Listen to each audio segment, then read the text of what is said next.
tahu ke depan kita mungkin masih istiqomah di majelis ini atau tidak.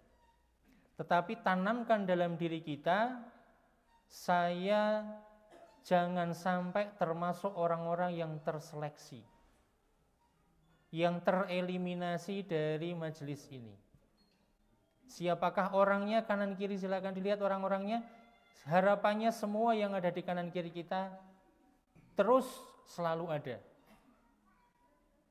Kecuali mungkin karena udzur, karena sedang sakit, karena ada urusan yang syar'i lainnya. Maka jangan sampai di antara kita kemudian mundur, gugur, tidak lagi melanjutkan kajian, apalagi kita berharap kajian ini nanti lebih intensif.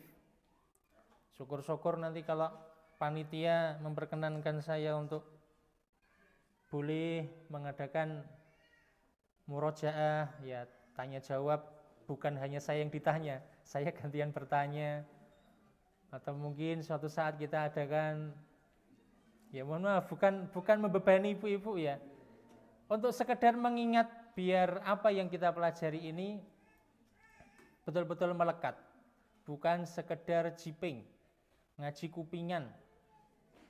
Kalau belajar, ngaji, walaupun ibu-ibu jangan beralasan, wah saya kan ibu-ibu Ustaz, sibuk, capek, apalagi sudah sepuh, sudah tua, masa ia harus pegang buku, masa ia harus mencatat, masa ia harus menghafal, murojaah, mengulang pelajaran, sudah tua semua kita Ustadz. Ya, jangan pernah ada dalam diri kita, kamus kehidupan kita, merasa kita sudah tua dalam ilmu. Dalam belajar tidak ada bedanya yang namanya anak-anak yang sekarang mondok, sekolah dengan kita. Karena menuntut ilmu itu apa? Melekat dalam diri seorang muslim selama hidup. Sampai kapan? Sampai meninggal, sampai mati. Jadi nggak ada istilahnya saya sudah tua, saya sudah ya seperti ini Ustaz, sudah banyak cabangnya, pikirannya sudah kemana-mana.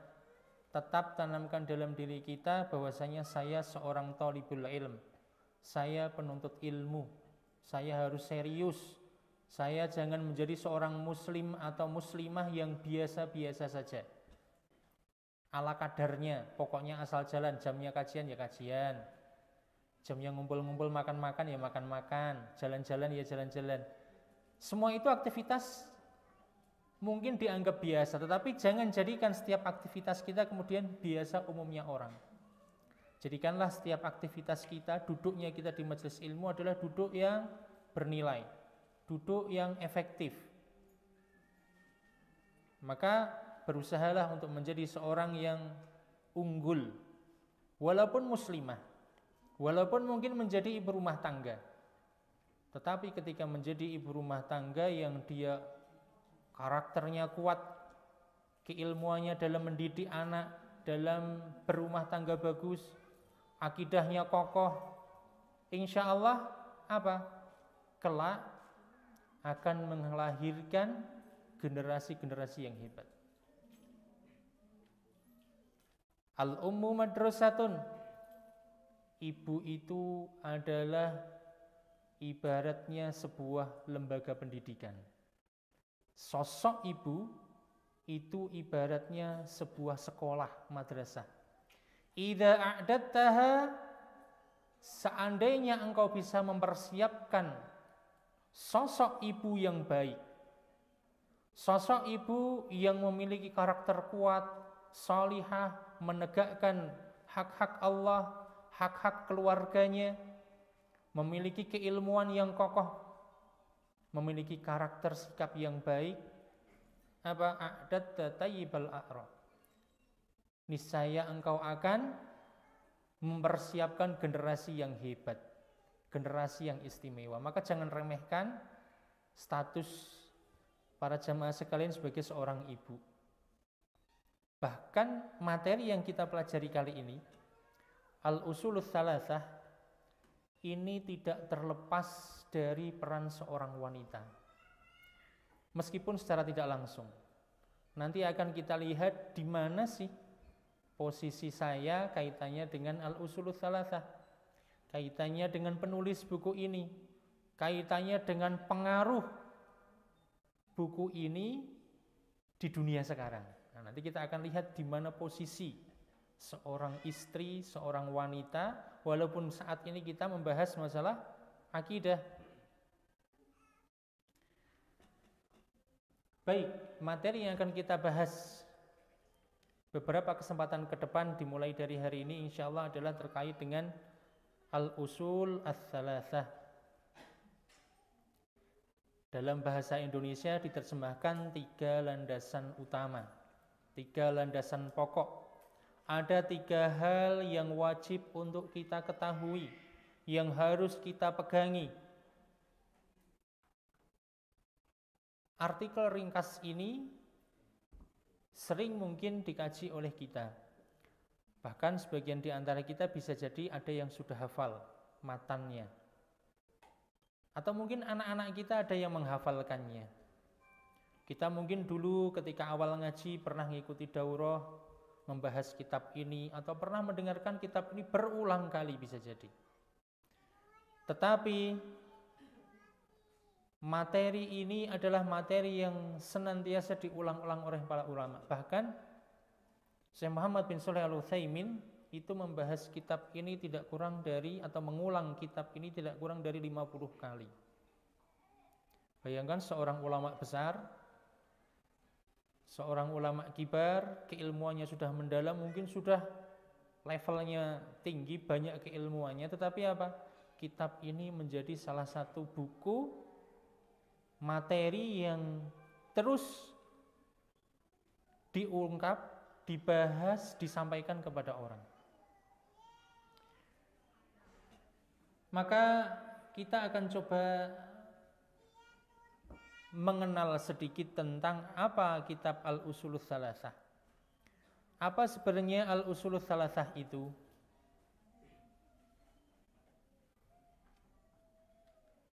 Inti dari pembahasan kitab Usulul Tsalatsah ini adalah 3 hal, namanya juga 3 ya. Tentang Rabb, agama, dan Nabi.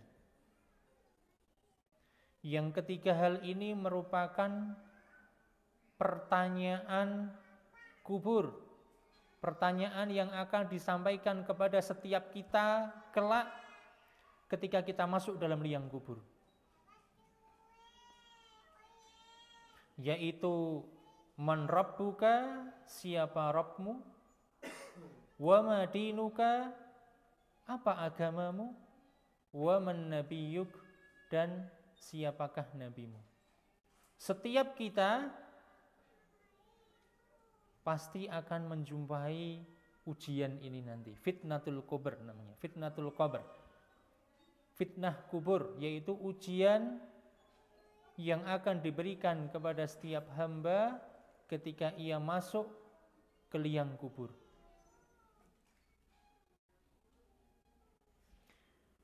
Kata Nabi SAW, "Idza kubiral mayyit aw qala ahadukum," apabila mayit telah dikuburkan, atau salah seorang di antara kita, di antara kalian masuk ke liang kubur, maka apa? Atahu malakani aswadan azraqan, maka akan datang kepada jenazah, kepada mayit tersebut 2 malaikat yang hitam dan biru. Mungkin sebagian di antara kita baru mendengar, ada malaikat hitam dan biru. Apa itu, Ustaz? Ini adalah sebuah gambaran malaikat yang menakutkan, mengerikan, malaikat yang tidak dikenal, makhluk yang pertama kali mungkin akan kita jumpai, padahal itu bukan makhluk yang seperti biasa kita temui. Sehingga disebutkan sifat-sifatnya aswadan azraqan, yuqalu li ahadihimal munkar wal akharun nakir. Kita sering menyebut 2 malaikat ini dengan sebutan apa? Munkar dan nakir. Ya, nanti suatu saat kita tanya ya. Malaikat munkar dan Nakir yang menanyai mayit di dalam kubur. Jadi ketika setiap kita nanti lolos dengan fitnatul kubur, fitnah kubur ini, pertanyaan yang kita jumpai ketika masuk pintu gerbang alam barzakh, maka loloslah kita ke depannya. Akhirat kita insya Allah beres.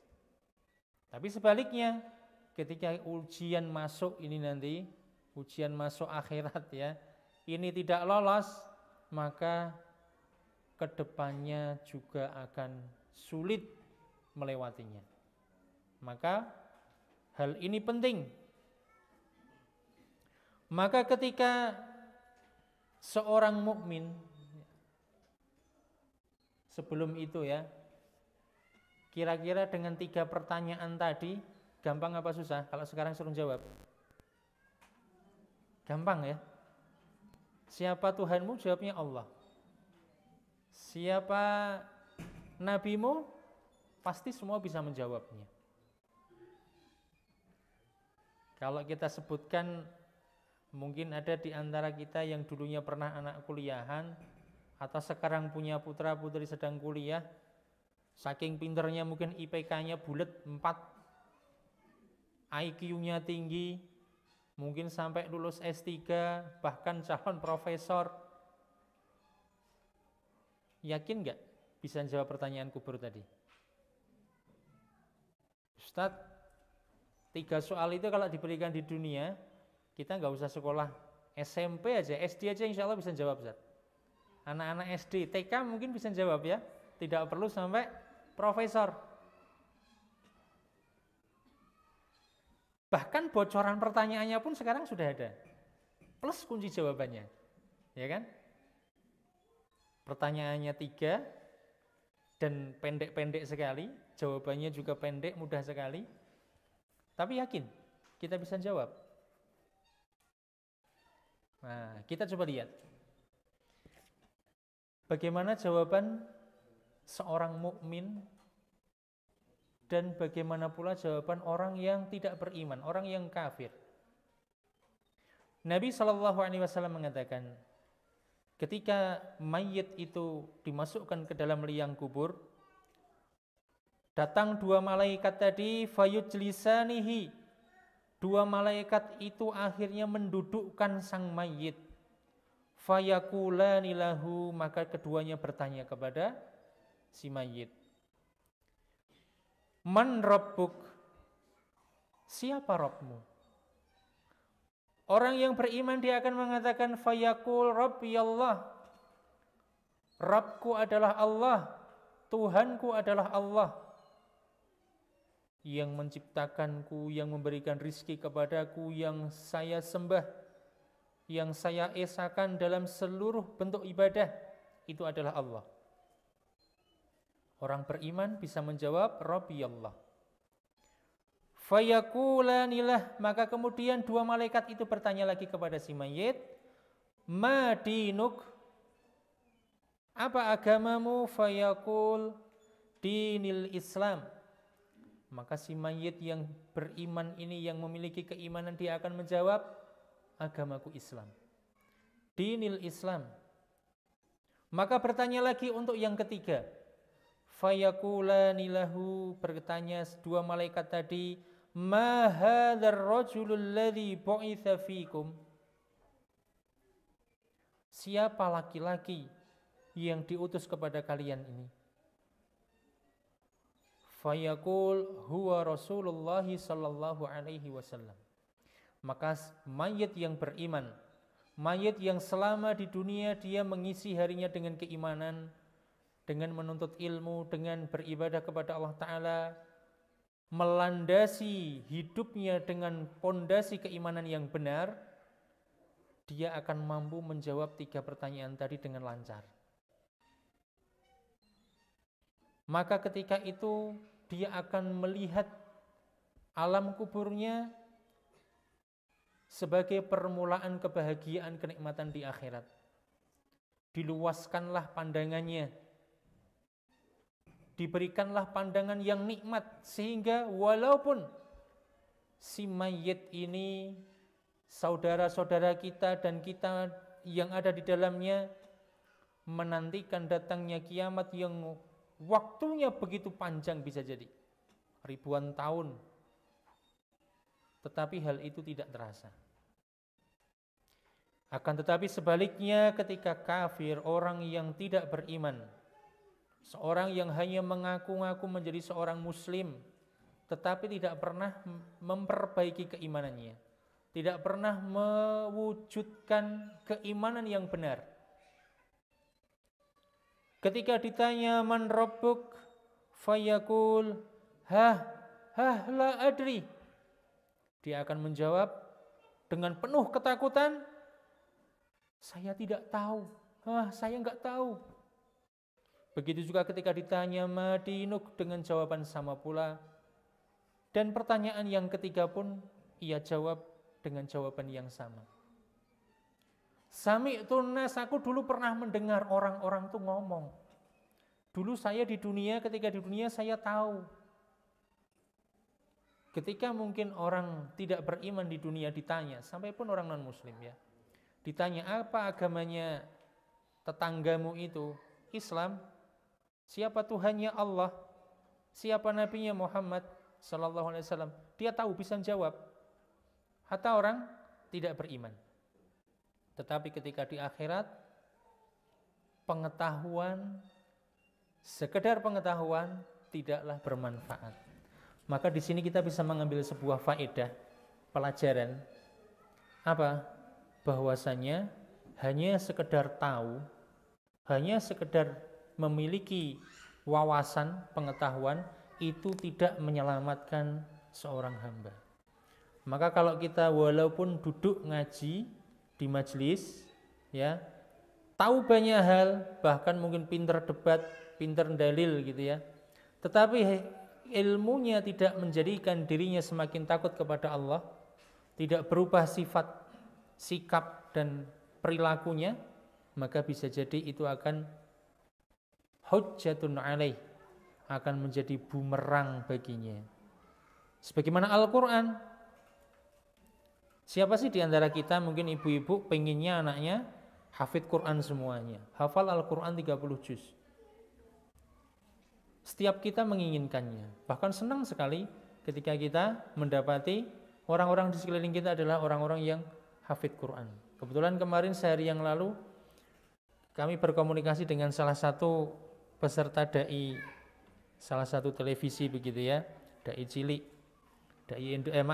hafid Indonesia, hafid cilik ya. Ketika kita mungkin melihatnya betapa senang, bangga, walaupun itu bukan anak kita, itu bukan buah hati kita. Masya Allah bacaannya bagus, hafalannya banyak begitu ya, jadi juara. Dan anak dan orang tuanya mungkin juga sama-sama senang ketika anaknya itu melihat semangat sekali mempelajari, mengkaji Al-Quran setiap hari. Setidaknya anak ini baru lulus SD, dia murojaahnya 4 juz. Ya, murojaahnya setiap hari 4 juz. Masya Allah, kita orang tua di sini mungkin semua kalah kali ya. Sehari ada enggak yang setiap kita baca 4 juz? Walah Ustaz, buru-buru baca 4 juz. Ya, kita di dapur itu Ustaz, sudah habis waktunya Ustaz, ngomong anak, enggak mampu kita untuk bisa baca Quran, apalagi murojaah hafalan, apalagi nambah hafalan. Ya, jangan tanya itulah Ustaz. Ya. Nah, kita mesti senang lah, semua suka dengan itu. Akan tetapi kata Nabi SAW apa? Walaupun seorang itu seorang hafid Quran, seorang yang mengetahui bahkan hafal apa yang ada dalam Al-Quran semuanya, tetapi apa? Kata Nabi, Quran itu ternyata hujjatun laka au alaik. Ternyata Al-Quran itu satu sisi bisa menjadi penolong kita, menopang kita, menyelamatkan kita, menguatkan kita, tetapi di sisi lain ketika tidak diamalkan, ketika Al-Quran itu tidak bisa menjadi pedoman hidup kita, menjadi bumerang bagi kita. Al-Quran itu bahkan yang akan menjerumuskan orang tersebut ke dalam api neraka wal'iyadzubillah. Maka tidak cukup kita bangga, senang menjadi penghafal Quran atau punya buah hati yang hafid Quran. Itu bagus, tetapi tidak cukup hanya berhenti pada sampai di situ saja. Maka itu tadi yang kita sampaikan, duduknya kita di sini, kita belajar, seorang belajar itu sudah menaikkan derajatnya. Tetapi pengetahuan saja tidak cukup. Ilmu saja harus diiringi dengan amal.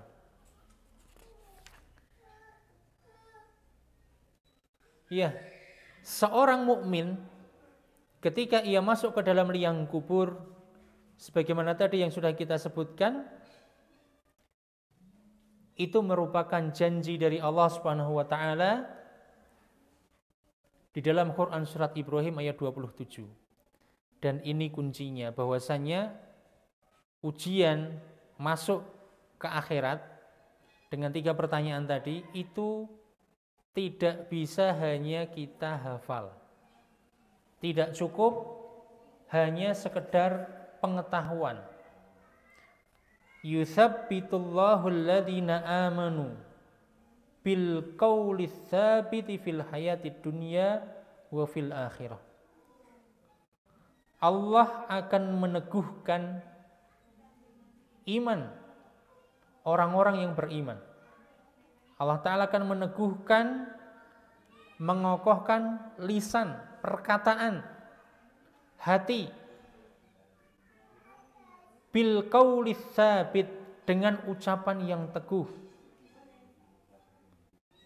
fil hayatid dunya, ketika ia hidup di dunia, yaitu ketika sakaratul maut, ketika setiap kita menjumpai ujung kehidupan.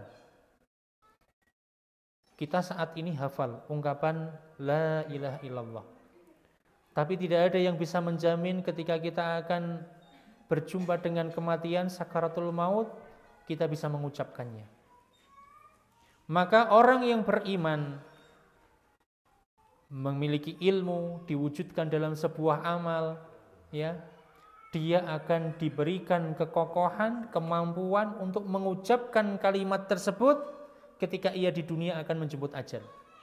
Wa fil akhirah, dan juga di akhirat ketika ia masuk ke liang kubur, berjumpa dengan pintu gerbangnya akhirat, awal masuk ke akhirat, dia akan diberikan kekokohan, kemampuan untuk bisa menjawabnya.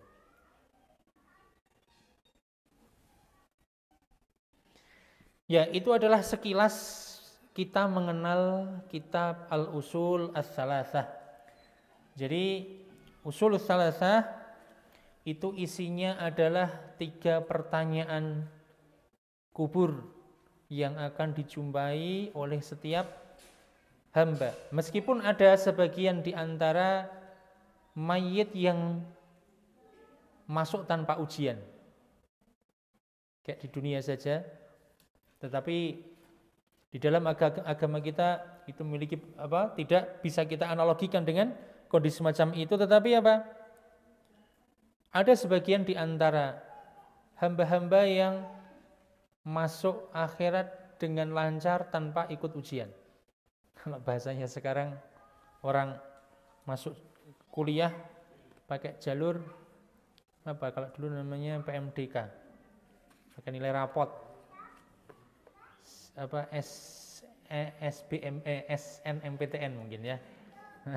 Saya nggak begitu hafal. Mungkin ibu-ibu yang punya putra-putri kuliah umum sekarang mungkin belum lama kemarin mengikutkan putra-putrinya seperti itu ya. Daftar kuliah tapi tanpa pakai UTBK, nggak pakai ujian. Pakainya nilai rapot saja. Itu ada, di antaranya adalah orang yang mati syahid. Ya. Orang yang mati syahid itu mereka tidak ditanya, kemudian para nabi, para siddiqin, orang-orang yang menjaga perbatasan atau di peperangan, itu mereka tidak melalui pertanyaan kubur, alias masuk langsung lolos. Ya, Masya Allah ya. Kita berharap kepada Allah Subhanahu wa taala diberikan kemudahan, dimudahkan hisab kita ketika di akhirat menghadapi fitnatul qabr. Baik, itu adalah sekilas perkenalan kita tentang kitab Al-Usul Ats-Tsalatsah. Tergambar ya, kita akan belajar apa dan kenapa kita harus belajar ini. Agar apa? Oh, karena besok ketika kita masuk ke akhirat ya ujiannya cuma itu aja. Sedikit gitu, ujiannya nggak banyak, soalnya cuma 3. Dalam riwayat lain ada soalnya 6 ya.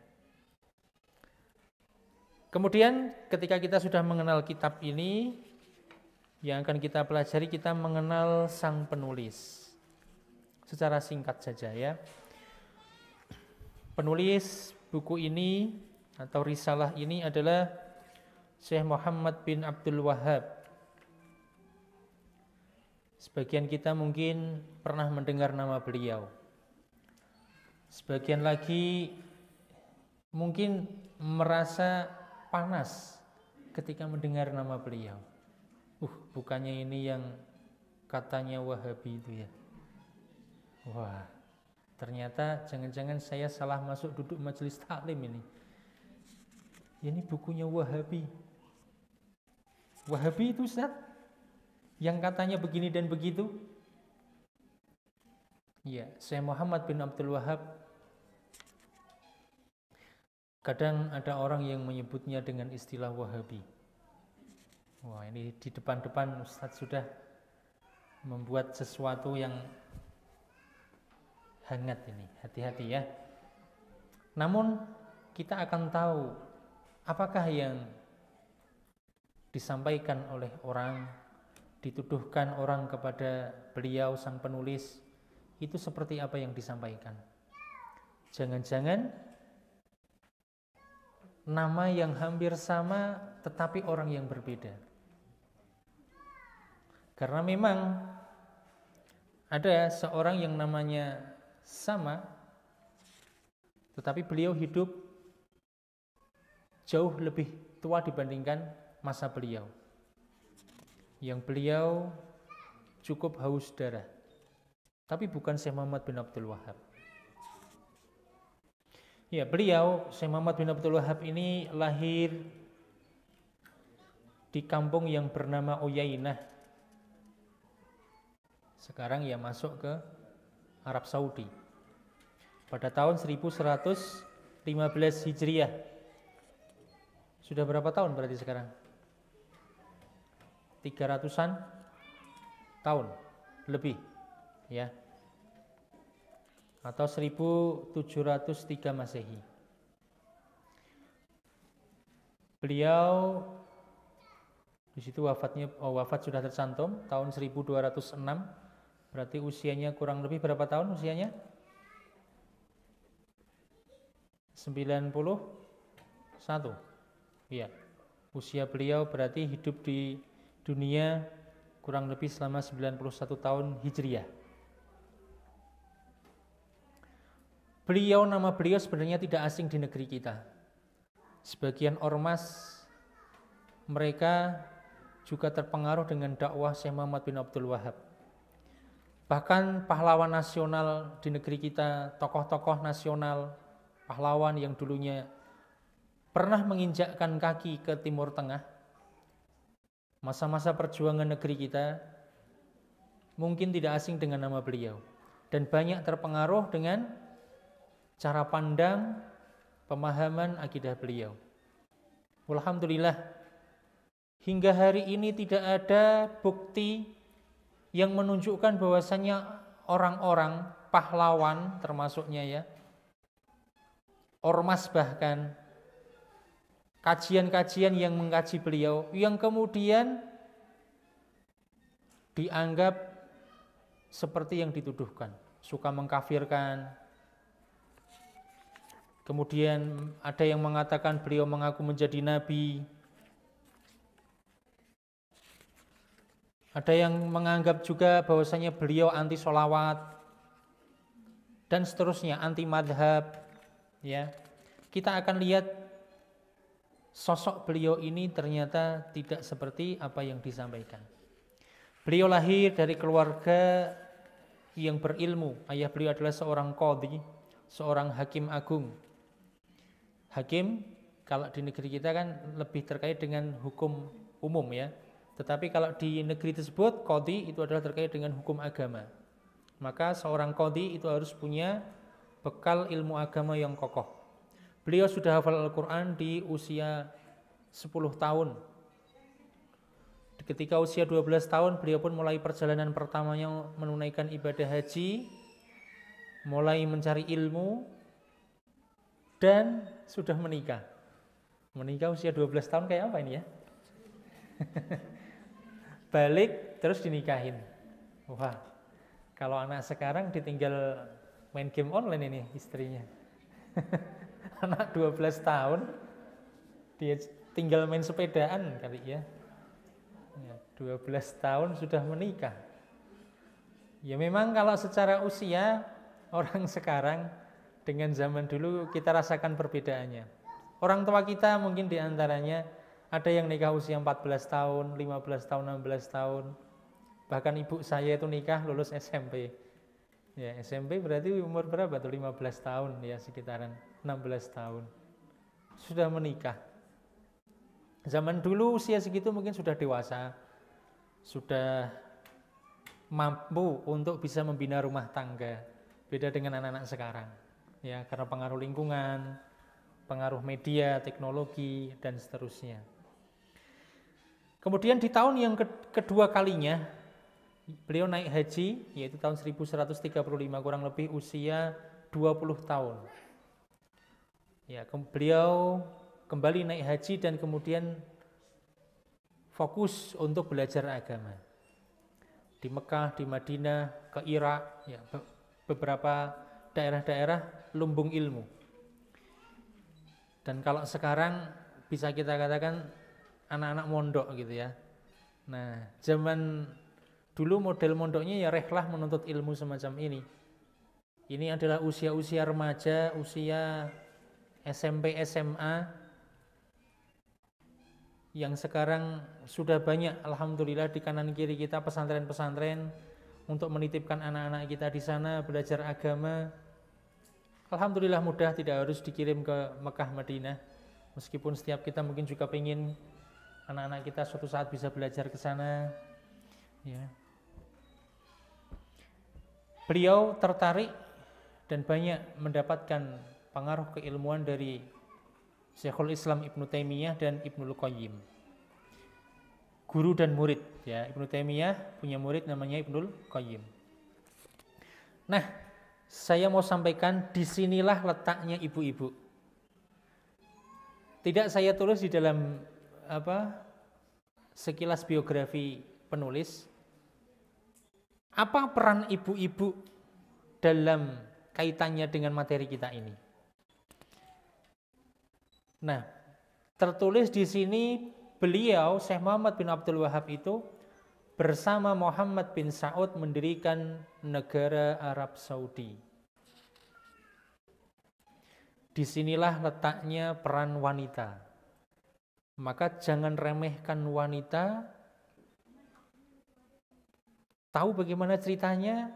Jadi Syekh Muhammad bin Abdul Wahab ini ketika beliau sudah belajar agama, beliau ke kampung halamannya. Mulai berdakwah. Berdakwah di kampung halamannya ternyata banyak tantangan, banyak rintangan. Karena menegakkan tauhid. Di kampung halamannya masih banyak kesyirikan. Masih banyak orang yang melakukan permintaan kepada kubur dan seterusnya, bentuk-bentuk kesyirikan. Akhirnya beliau pun kemudian berpindah tempat. Dan satu di antara tempat yang kemudian menerima beliau adalah di daerah Dir'iyah. Dir'iyah sebuah daerah, karena dulu di Arab Saudi itu bentuknya masih koloni-koloni ya, satu daerah dengan seperti di Indonesia. Di Indonesia kan juga bentuknya bukan negara kesatuan seperti sekarang. Dulu bentuknya ada kerajaan-kerajaan. Di Arab Saudi pun mirip seperti itu. Belum seperti sekarang menjadi sebuah negara yang bersatu. Beliau menuju ke kota Dir'iyah dan saat itu pimpinannya atau Amir Dir'iyah bernama Muhammad bin Sa'ud. Di sana Muhammad bin Sa'ud ini punya dua saudara yaitu Musyari dan Thunayyan. Dan satu istri yang sangat cerdas. Istrinya Amir Dir'iyah. Istrinya pemimpin kota Dir'iyah. Kalau dalam bahasa kita ya, tuan putrinya raja, istrinya beliau, istri sang raja ini adalah seorang wanita yang cerdas.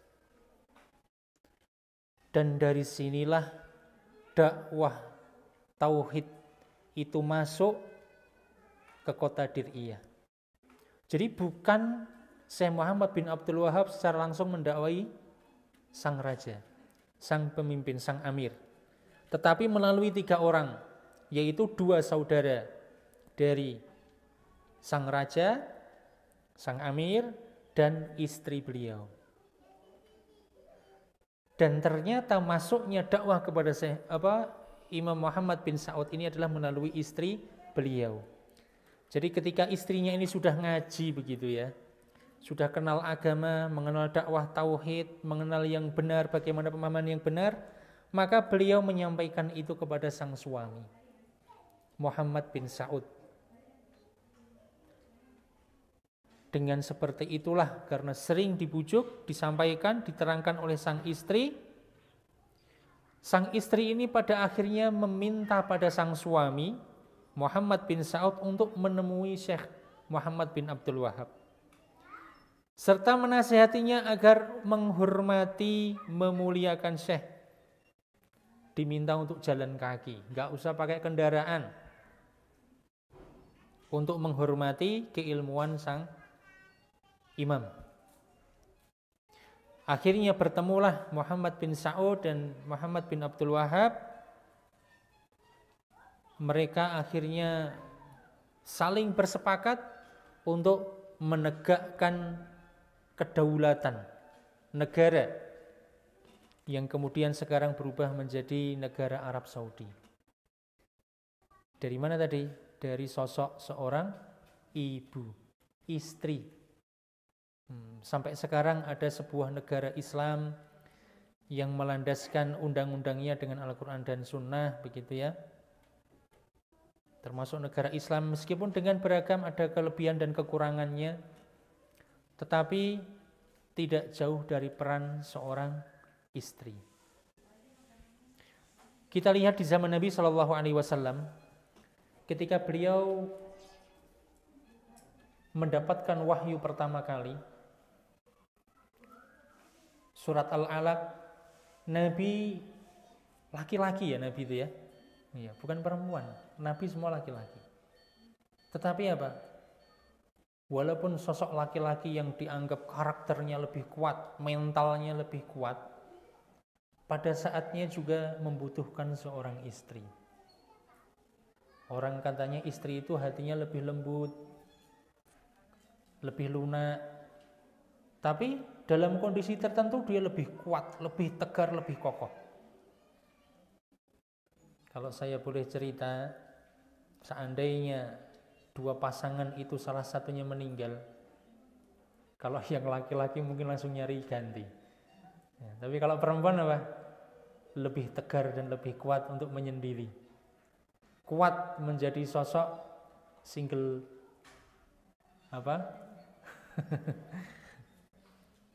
menjadi seorang ibu sekaligus seorang ayah. Kalau perempuan memang lebih kuat, Masya Allah ya. Padahal mungkin kalau mentalnya laki-laki katanya mungkin lebih kokoh. Tapi demikianlah bahwasanya bagaimana Nabi SAW pun ternyata ketika awal mendapatkan wahyu, beliau disupport oleh istrinya Khadijah. Maka seperti itulah harusnya sosok kita, sosok seorang muslimah, sosok akhwat. Ketika dia memiliki pemahaman yang kokoh, yang menjadikan karakternya kuat, Bayangin kalau kuatnya itu apa? Duniawi. Kuat banget itu untuk mengaruhi suami. Beneran kalau banyak suami korupsi gara-gara istri, ya. Semua kembali pada perempuan lagi, istri ya. Di balik sosok suami yang gagah, tegar, berani, ternyata di baliknya ada seorang istri. Tinggal istrinya ini kayak apa? Maka ibu-ibu atau akhwat yang ada di sini, saudari-saudariku muslimah, jangan anggap sepele sosok wanita, sosok istri. Kalau kita punya anak perempuan, didiklah anak-anak perempuan kita, jadikanlah diri kita sosok muslimah, sosok akhwat yang karakternya kuat. Bukan sekedar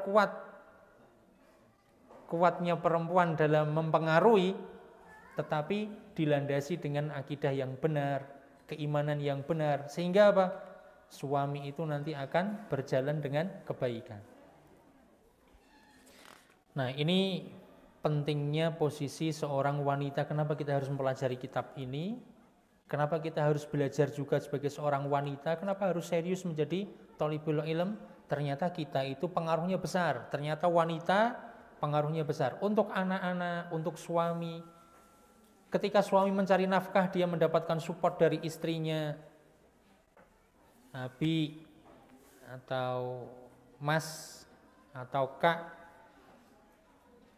saya rela hidup dengan penuh kesederhanaan. Wah, gombal ini.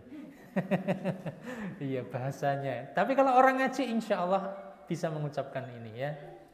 Walaupun kita hidup hanya makan nasi dan terasi, namun asalkan itu dari rezeki yang halal, insya Allah Umi rela, dan anak-anak insya Allah sabar, gitu ya. Nah, ini kalau ngaji begitu. Tidak sebaliknya, Bi, tetangga itu loh Bi, lihat mobilnya baru, bagus. Kapan Nabi beli mobilnya? Belilah Bi. Nah, akhirnya sesuatu yang belum saatnya harus dia kejar, harus dia, karena mungkin rasa sayangnya kepada istri, dorongan sang istri, apalagi ngomong ibunya di depan anak-anak, wah tambah lagi itu. Bapaknya semakin berat, wah kehormatan ini ya. Masa saya dibegitukan kemudian gak bisa memenuhi. Akhirnya ya seorang suami, bagaimana caranya? Akhirnya dia mencari cara. Maka kalau seorang wanita belajar agama, insya Allah apa yang terucap dari lisannya kepada sang suami itu adalah ucapan-ucapan yang baik. Sampai pun mendapatkan suami yang perangainya buruk, kalau wanita itu agamanya kuat, akidahnya bagus, insya Allah suami itu lebih mudah luluh. Ya, ini adalah peran dari seorang istri dan wanita. Tidak panjang lebar ya, kita ke biografi beliau.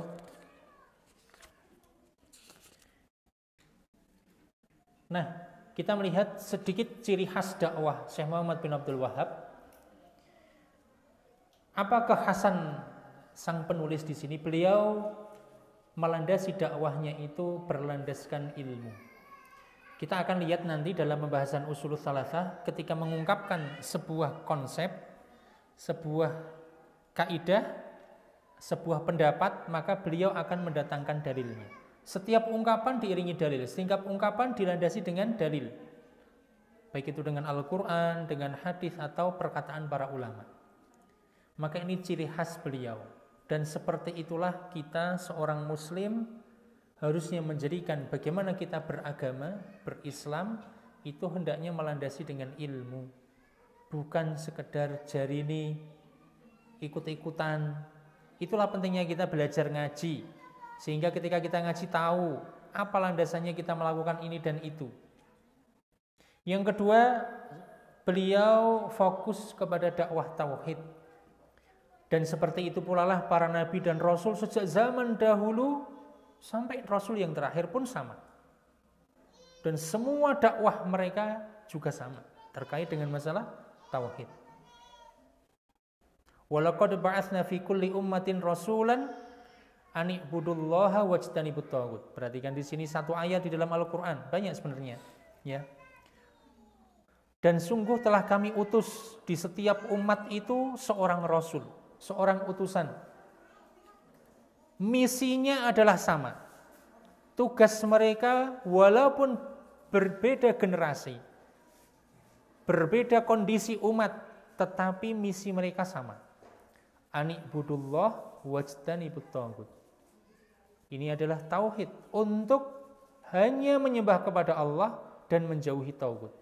Itu inti daripada tauhid. Dan seperti inilah tauhid ini tidak lekang oleh zaman untuk kita dakwahkan, untuk kita ajarkan. Maka tidak heran kalau seandainya ada seorang suami yang dia masih takut dengan pekerjaannya kehilangan pekerjaan gara-gara ditegur oleh sang suami, sang atasan, kamu kemarin atau ini kok kelihatan pakaiannya seperti ini kenapa ini, gitu ya. Lihat suaminya celananya di atas mata kaki, cingkrang. Saya nggak mau lihat lagi seperti ini, pakaian kayak gini ini apa ini, gitu ya. Nggak boleh ada di kita membuat mata saya sepet, mungkin bahasanya begitu. Ya, waliyadzubillah. Akhirnya karena takutnya dengan atasan, dia ngikut. Lebih memilih apa? Daripada saya kehilangan pekerjaan, daripada mungkin saya tidak punya penghasilan untuk mencukupi kebutuhan rumah tangga, ya sudah, saya ngikut. Ada seorang wanita muslimah, kampus kuliah. Kalau ibu-ibu punya anak yang sudah gede, ini pentingnya kita punya tauhid akidah yang benar, yang kokoh.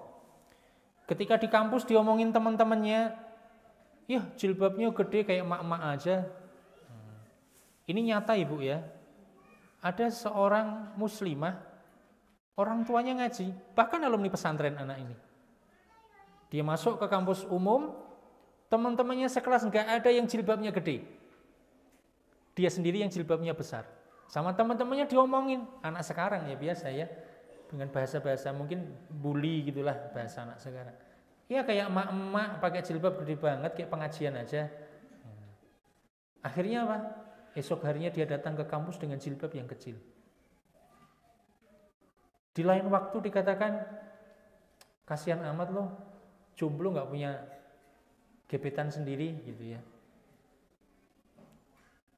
1-2 hari mungkin dia tahu bahwasanya pacaran itu nggak boleh. Lama-lama ya sudah, mau nggak mau dia kenalan dengan, karena berinteraksi setiap hari, karena dituntut oleh lingkungan semacam itu. Akhirnya yang tadinya jilbab gede, ngaji, lama-lama jilbabnya mengecil, akhirnya pacaran. Kenapa hal ini terjadi? Kurangnya kokoh akidah. Penanaman akidah, tauhid, bahwasannya yang memberikan rizki, bapak tadi, itu bukan atasannya. Yang memberikan rizki kita bukan tempat kita bekerja. Yang memberikan ijazah mungkin ya benar kampus, tetapi apa? Yang menjadikan keberkahan dia hidup dengan ijazah itu mungkin dia bisa laku, buat mencari nafkah, mencari rizki dan seterusnya. Itu juga bukan sekedar kampusnya, bukan teman-temannya lah, bahasanya begitu.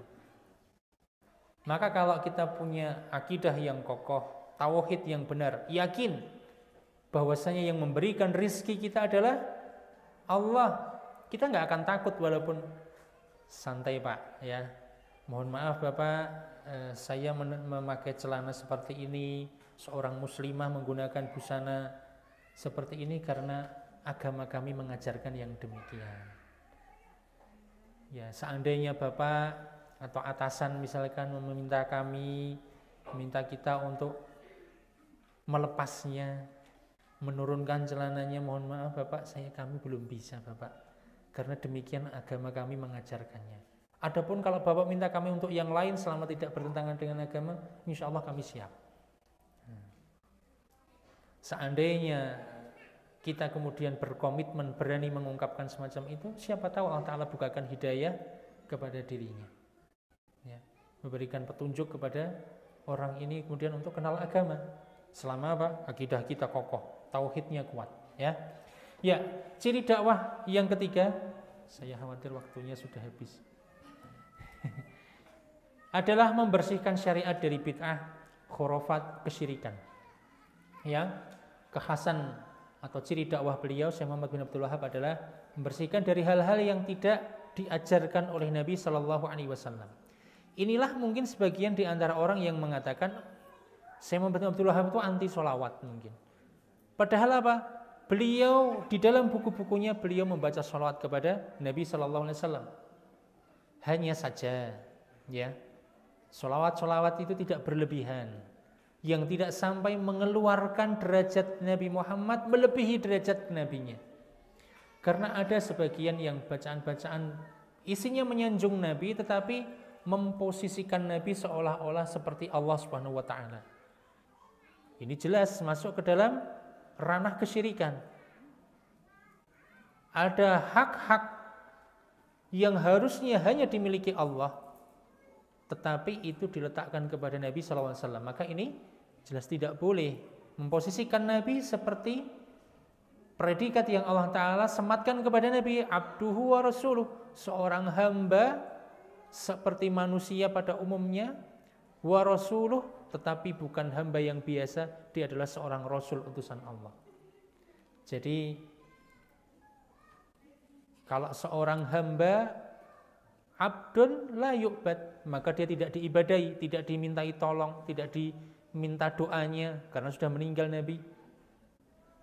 Dan beliau adalah seorang rasul, maka tidak didustakan. Nah. Kemudian yang keempat adalah memerangi taklid atau fanatik buta. Ini sebagian orang mengatakan Syekh Muhammad bin Abdul Wahhab itu anti madhab, ya. Tidak. Beliau bahkan punya madhab juga. Madhab beliau adalah madhab Hambali. Ya, beliau bermadhab Hambali. Madhab yang keempat, Imam Ahmad bin Hanbal, menunjukkan bahwasanya beliau tidak anti madhab. Namun yang beliau sampaikan, ajarkan adalah hendaknya seorang melandasi ibadah itu dengan dalil, tidak fanatik kepada madhabnya. Tetapi ketika apa yang disampaikan itu berlandaskan dalil yang benar, maka itulah madhab yang benar. Itu yang dimaksud dengan taklid, bukan fanatik buta, bukan taklid sekedar ikut-ikutan, nggak tahu benar salah, yang penting saya madhabnya ini, begitu. Tidak demikian, ya. Dan yang terakhir, beliau memperhatikan skala prioritas di dalam dakwah. Kadang-kadang beliau, ya, satu sisi beliau memang mendakwahkan tauhid, di sisi lain beliau pernah, ini masalah rokok ini, beliau Syekh Abdul Wahhab itu pernah mendapati seorang pemimpin yang dia ngerokok.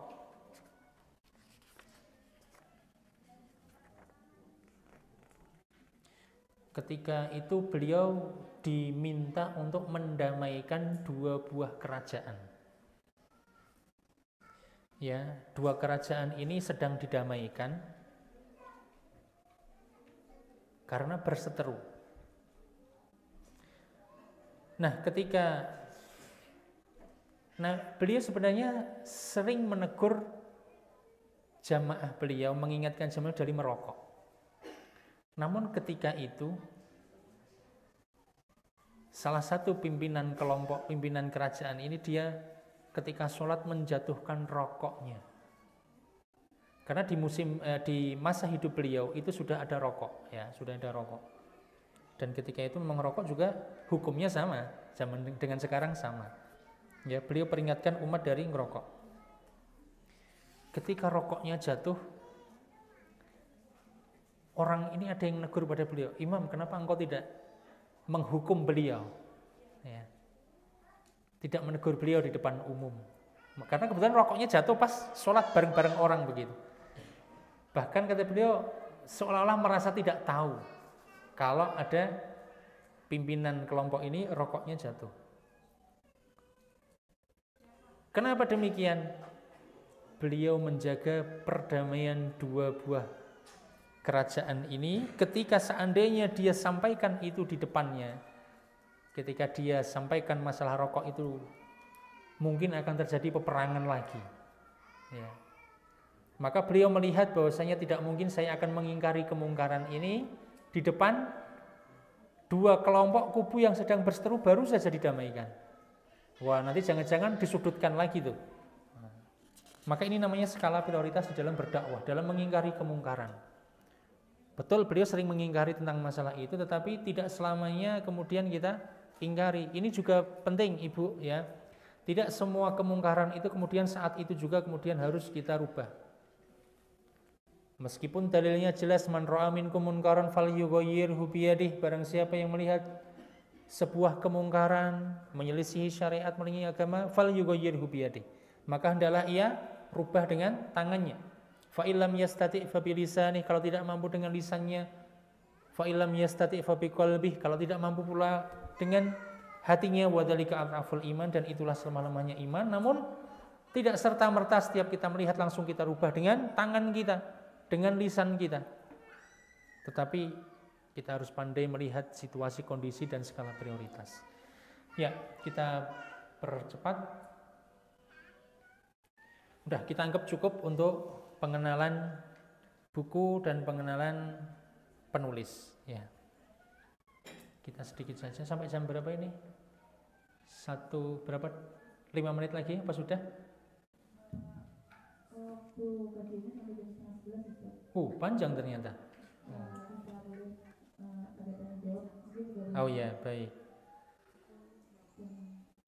Ya, saya khawatirnya kalau modelnya kajian kitab gini ngantuk nanti kalau 2 jam gitu. Nah, ini baik ya. Kita masuklah, setidaknya kita selesaikan mukaddimahnya saja ya. Iya, boleh. Ya, kalau misalnya ada pertanyaan bisa tanya jawab, kalau enggak udah. Iya, baik. Baik, kita masuk ke mukaddimahnya saja, kita lanjut. Mukaddimah kitab ini, jadi ini belum masuk, tulisannya Arab ya. Saya tadi sudah membawakan buku Sulh Salasanya, tapi karena mungkin jumlahnya terbatas, kalau dibagikan nggak cukup ya nanti ngikut panitia saja lah. Ya saya cuma bawa mungkin 40 berapa tadi, 48 mungkin. Itu berbahasa Indonesia dan berbahasa Arab yang saya bawakan tadi. Nah, ini adalah mukaddimah, masih pendahuluan dari kitab yang akan kita bahas. Tetapi penting kita untuk membahas ini sebagai pengantar untuk masuk ke dalam materi. Dan memang kitab ini tertulisnya demikian ya, meskipun ini bukan materi utamanya, Syekh Muhammad bin Abdul Wahab, tetapi adalah tambahan sebagai mukaddimah, pengantar. Tetapi ini penting sekali. Yaitu beliau memulai tulisan ini dengan Bismillahirrahmanirrahim. Dengan menyebut nama Allah yang Maha Pengasih lagi Maha Penyayang. Selayaknya setiap kita untuk memulai sesuatu itu dengan menuliskan atau mengucapkan basmalah.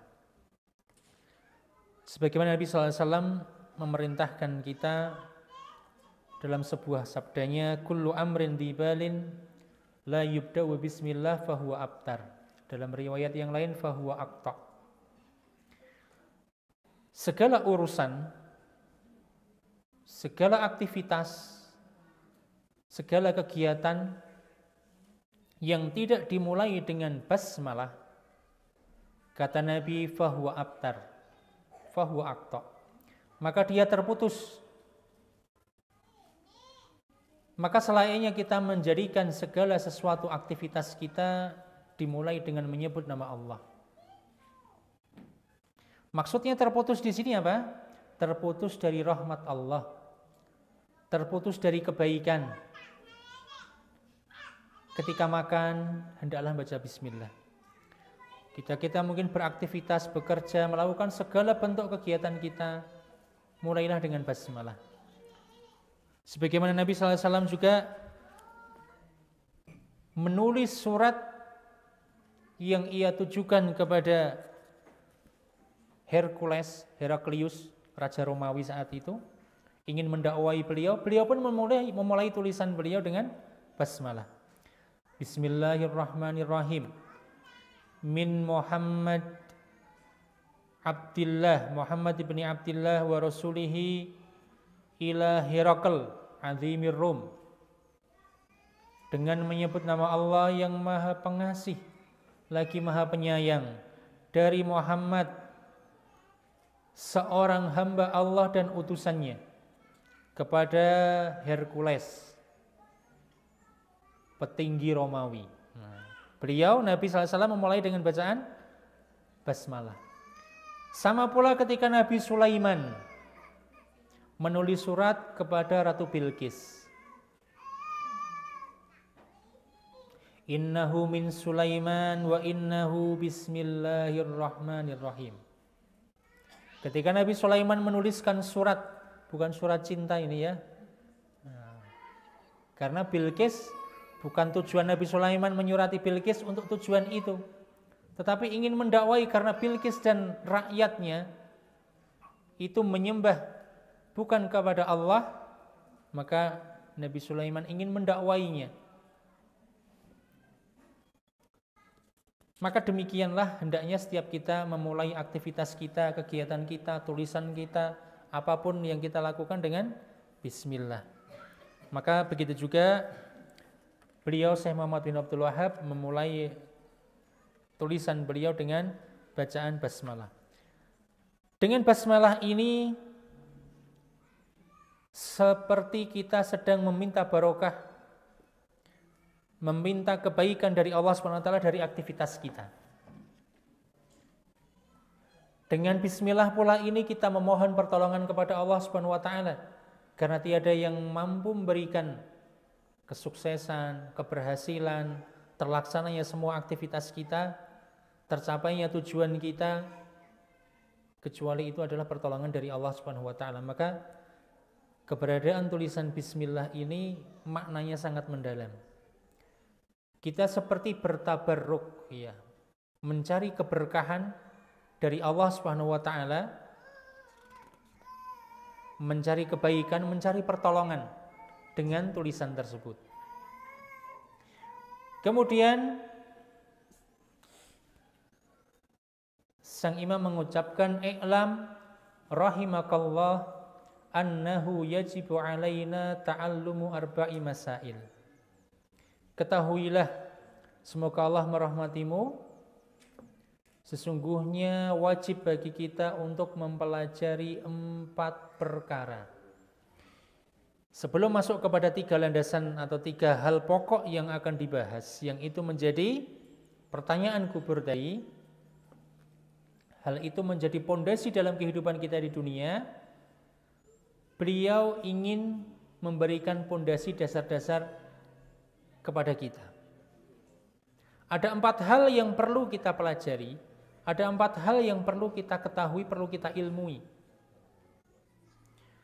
Dan beliau mendoakan kita dengan kebaikan untuk mendapatkan rahmat Allah. Itu adalah sebuah kebaikan, keinginan baik seorang penulis.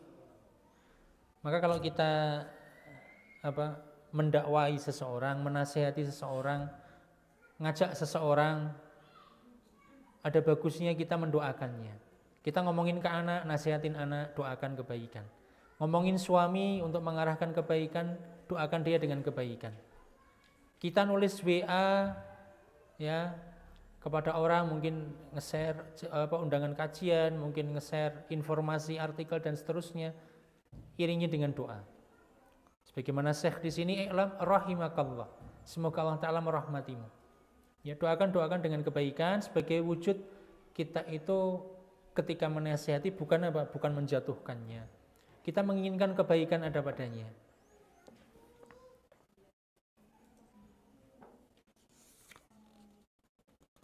Empat hal yang harus dipelajari ini apa? Al-ula al-ilmu.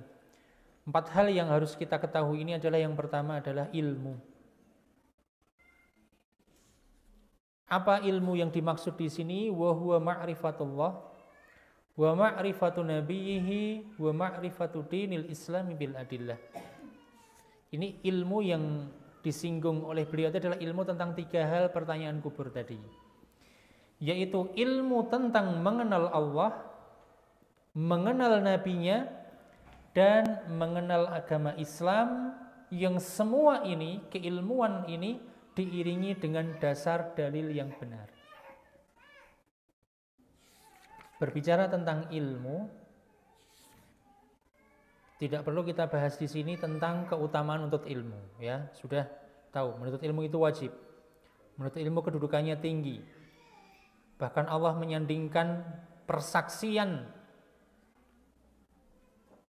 para malaikat, ya, itu disandingkan dengan orang yang memiliki ilmu.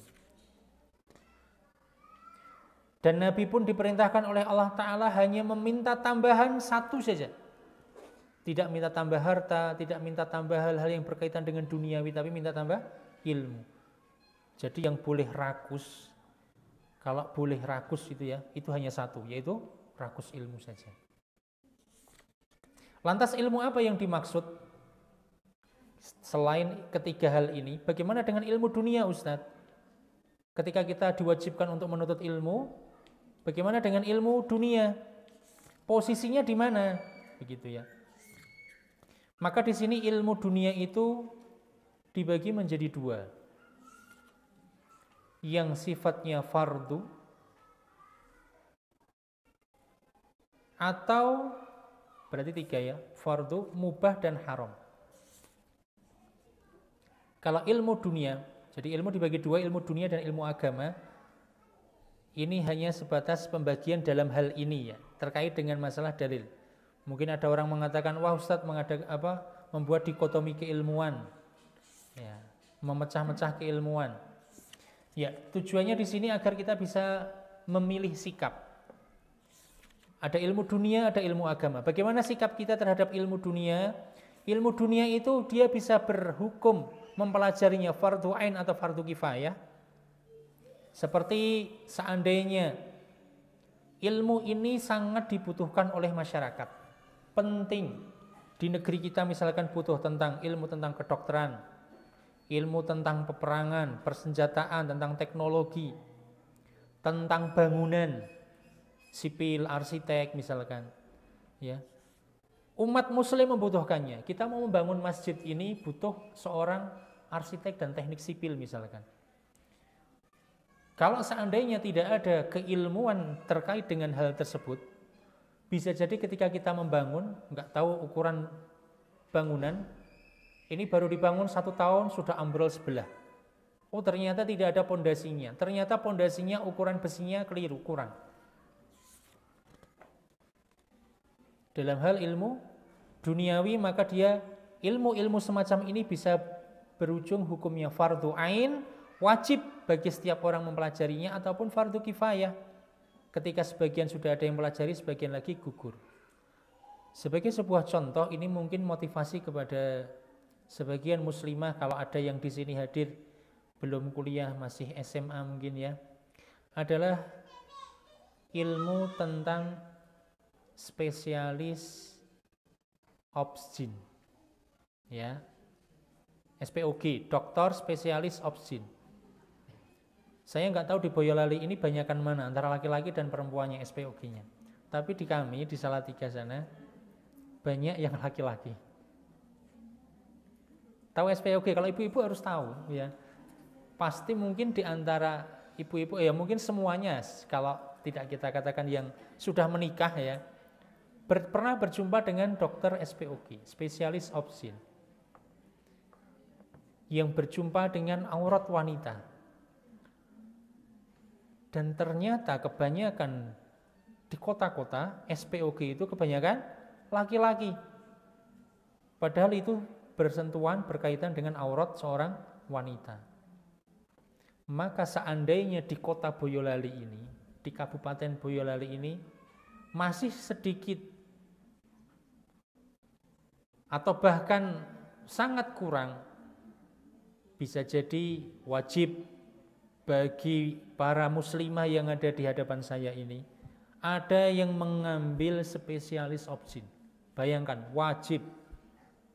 Ketika kita kesulitan mendapatkan seorang dokter muslimah atau dokter perempuan yang melihat aurat para wanita muslimah ternyata kok laki-laki, maka wajib Namanya wajib kifayah. Harus ada yang mengambil spesialisasi ini. Ya, maka silahkan diukur. Satu daerah dengan daerah lain mungkin berbeda. Bayangin belajar kedokteran bisa jadi hukum wajib. Kalau enggak bisa dosa. Sak Kabupaten Boyolali kalau enggak ada opsinya perempuan bisa dosa semuanya. Yang ngaji-ngaji kita yang tahu ilmu agama ini bisa jadi dosa. Enggak ada yang memproyeksikan dirinya untuk belajar hal tersebut. Bisa juga seandainya pemerintah misalkan, waliul amr, membutuhkan kebutuhan ilmu-ilmu tertentu yang itu dibutuhkan oleh negara atau umat, maka ini bisa jadi fardu ain. Ya, itu yang pertama. Jadi ilmu dunia bisa jadi hukumnya fardu ain atau fardu kifayah. Misalkan saja negara mengharuskan bebas buta aksara. Semua warga harus bisa membaca dan menulis. Sekarang mungkin masih ada sebagian orang tua kita, meskipun jarang ya, yang tidak bisa membaca menulis. Generasi lama. Dulu saya waktu KKN pernah ikut program pemerintah pemberantasan buta aksara. Saya dapati di kampung-kampung daerah nelayan, tepi pantai, itu banyak ibu-ibu, banyak bapak-bapak yang tidak bisa membaca menulis. Kalau negara mengharuskan semacam ini dan hal itu juga bermanfaat untuk agama kita, bayangin gak bisa baca nulis, gimana dia akan tahu tentang agama, tentang ilmu. Dia akan kesulitan dengan penunjuk jalan, jadi sopir. Bayangin kalau sopir gak bisa baca nulis, kira-kira apa yang terjadi itu ya? Salah jalan mungkin, harus bertanya secara lisan. Ya, jadi ilmu dunia itu ternyata ada posisinya juga di dalam agama kita. Dia juga bisa bersifat mubah, hukumnya mubah. Seperti ilmu-ilmu dunia lain yang bermanfaat secara umum lah. Namun juga bisa berhukum haram. Berupa ilmu-ilmu dunia yang membahayakan, yang dilarang agama kita karena seperti judi misalkan. Meramal, ilmu tentang ramal. Kalau ada orang tertarik, saya mau belajar tentang cara meramal. Nah, ini ilmu yang haram. Atau sekarang sedang marak judi online. Nah, ini ibu-ibu hati-hati kalau punya putra, terutama putra ya, sudah dipegangi HP, suka minta uang. Kadang-kadang sebagian anak-anak sekarang itu sudah ada yang ngikut judi online. Judi online itu bayarnya nggak banyak, hanya sekedar 500 rupiah ada, 300 rupiah ada, 1000, 5000 ada. Sebagian yang sampai sudah dapat itu dia modal 5000, dapat 500.000. Anak mana yang nggak tergiur?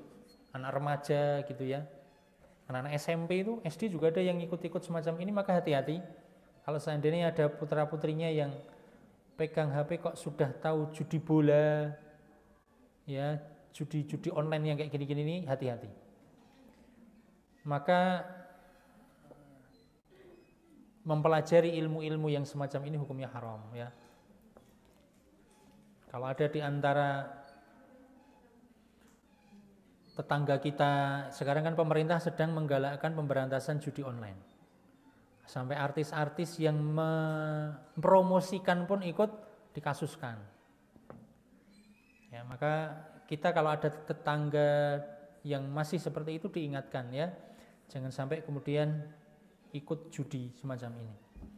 Jadi intinya itu adalah ilmu-ilmu yang haram, termasuk ilmu sihir, ilmu yang pengen memikat orang. Gimana sih caranya memikat orang?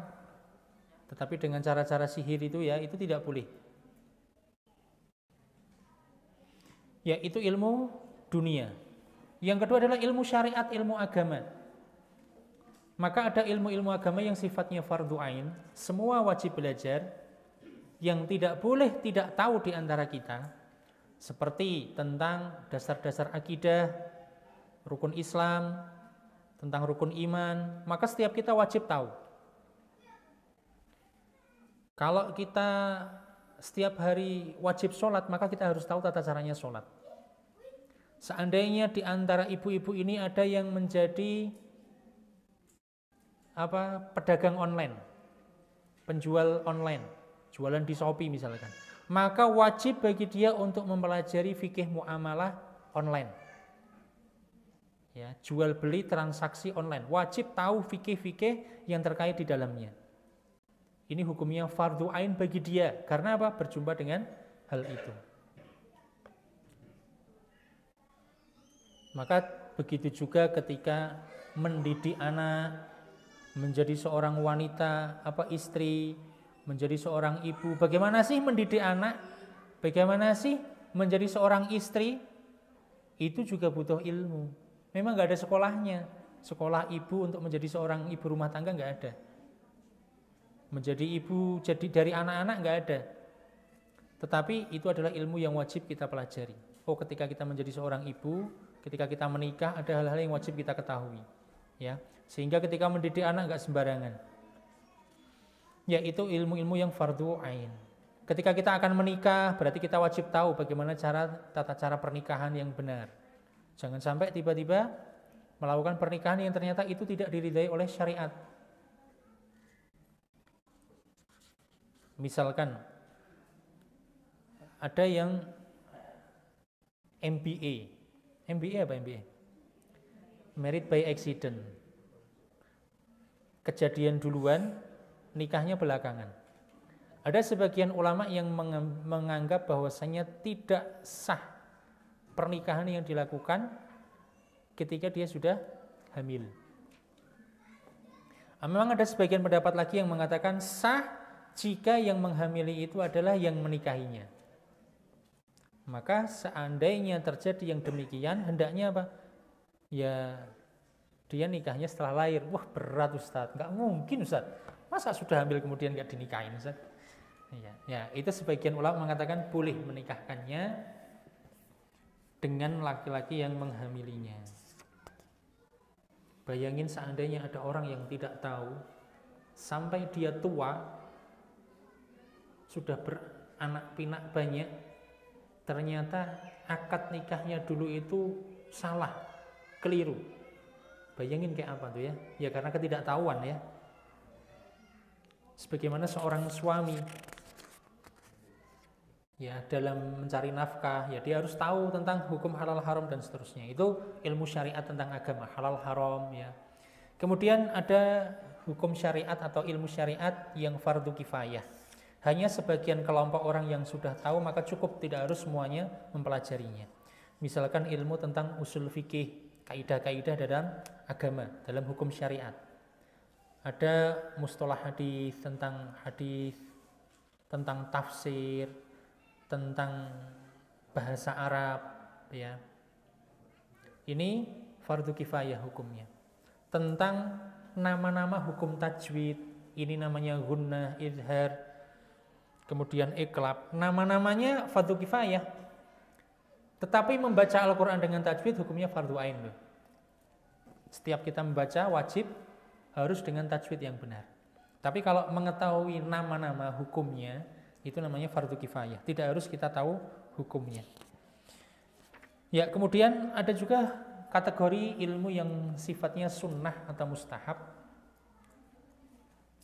Seperti diantaranya adalah ilmu yang melekat pada seseorang tertentu, ya. Misalkan ada orang yang dia dokter gitu ya. Ini seorang dokter. Di antara ibu-ibu mungkin ada yang dokter. Terus dia mampu, dia ingin belajar agama lebih mendalam, maka dia disunahkan belajar bahasa Arab. Walaupun dokter, ya. Dia ingin belajar usul fikih, maka sunnah baginya. Tetapi kalau seandainya dia adalah seorang mufti, seorang tokoh agama misalkan, mufti itu MUI kalau di negeri kita, maka wajib hukumnya belajar seperti ini, belajar tentang usul fikih hukumnya wajib. Tapi kalau seorang dokter, dia bisa menjadi sunnah belajar bahasa Arab karena dia ingin mengetahui agama yang lebih. Dia mampu. Ya, ini adalah terkait dengan ilmu. Dan sekali lagi bahwasannya Nabi SAW mengatakan khairun nas anfa'uhum linnas, sebaik-baik manusia adalah orang yang paling bermanfaat untuk orang lain. Maka jangan menganggap sepele setiap cabang keilmuan. Jangan meremehkan orang yang mengambil kuliah tertentu. Ketika ia niatnya betul untuk memberikan manfaat untuk umat, walaupun itu ilmu umum, ya, niatnya benar, caranya benar, maka hargailah sikap tersebut. Jadi tergantung dari niat mempelajarinya, jangan dianggap sepele.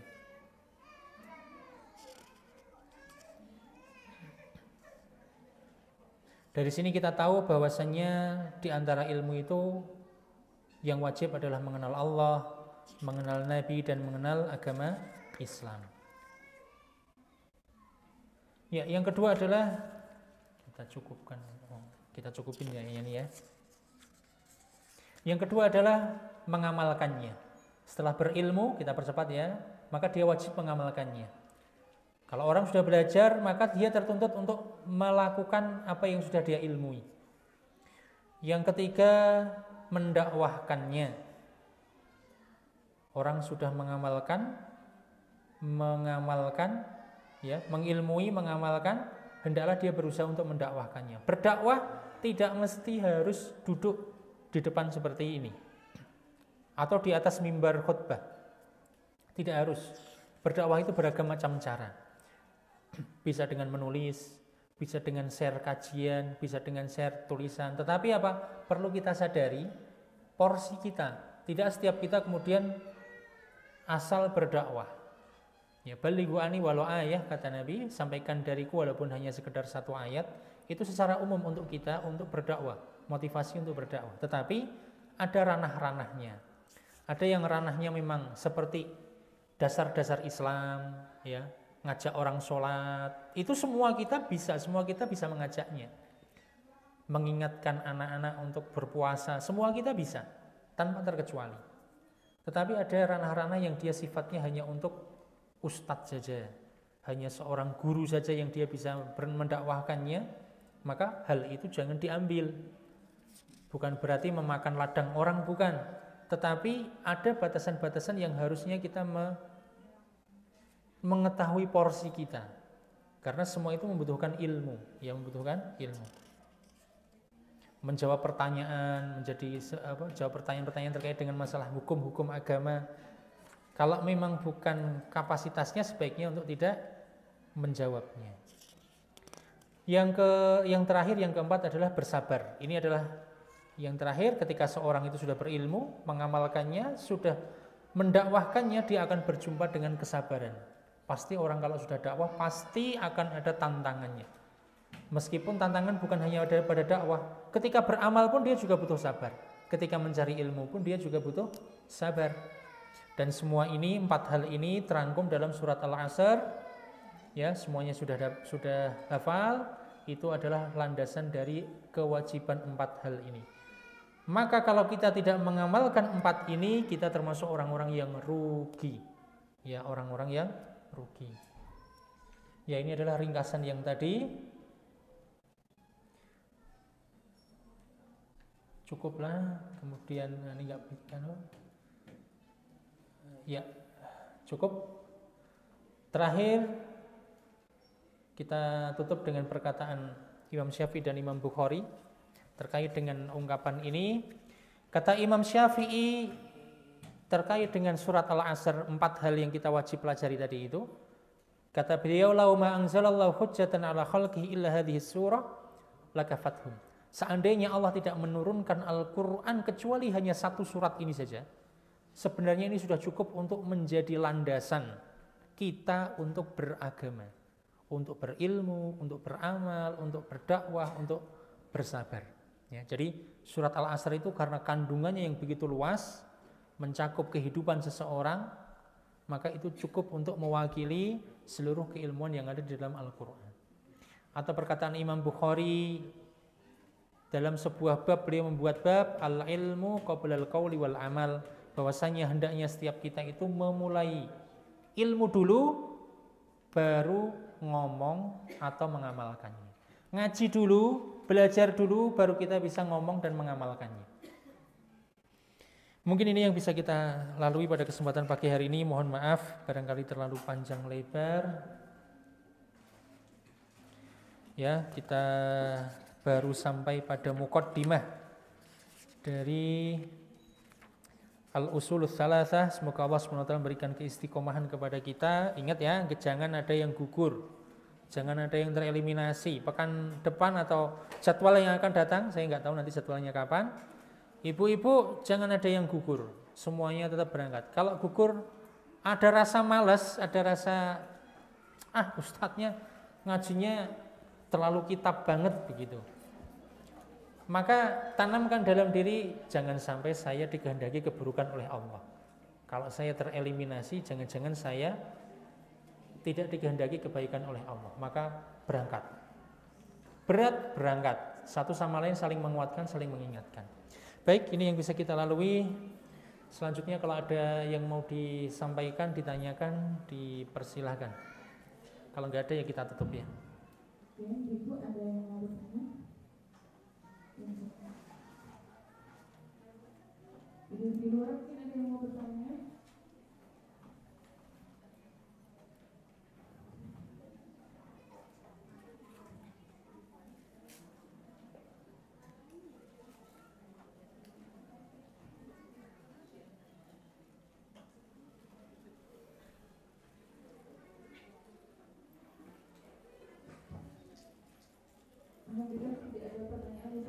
Iya, baik. Ya, syukran jazakumullah khairan apa yang sudah kita lalui pada kesempatan hari ini. Kurang lebihnya saya mohon maaf atas segala kekurangan kekhilafan. Kita akhiri perjumpaan kita dengan doa kafaratul majelis. Subhanakallahumma wa bihamdika asyhadu an la ilaha illa anta astaghfiruka wa atubu ilaik. Wassalamualaikum warahmatullahi wabarakatuh. Waktu kami kembalikan kepada MC.